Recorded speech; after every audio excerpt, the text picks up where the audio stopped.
we've been speaking to the young people about the effects of violence on families. Mama is a support group. We've supported families for 16 years who've had their children murdered. We've found more and more in the last 5 years that it's young people being murdered by other young people. So we now do a lot of preventative stuff, talks like this, trying to tell young people the effects it would have on their families of both the perpetrator and the victim. We've had a presentation on knife awareness. Basically, we had some guest speakers. We've got a play from the Henley Drama Group as well. It's quite powerful stuff. I mean, normally we read about this stuff in the paper, and like Danielle said, it was just sort of brushed to the side. But when you see it firsthand, it's a bit, sort of a reality check in a way. It's quite scary stuff.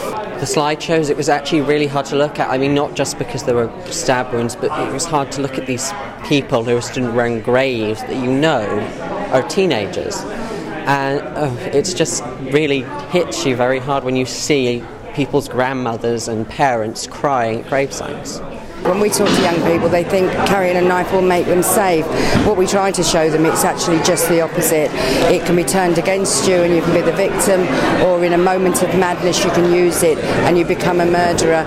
You know, I don't believe that most of the young people that have murdered went out that day and said, I'm actually going to murder somebody tonight, but they had a weapon on them, and in that madness they used it, and they now are doing life sentences. I mean, we can have all the guest speakers in the world talk to us about knives, but when you speak to someone who's actually had it affected them firsthand, it makes you think, okay, this is quite serious stuff. If you know somebody's got a weapon on them, then tell somebody you could save a life. Carrying knives isn't just harming the people, it's harming their families, which is something we should be avoiding at all costs.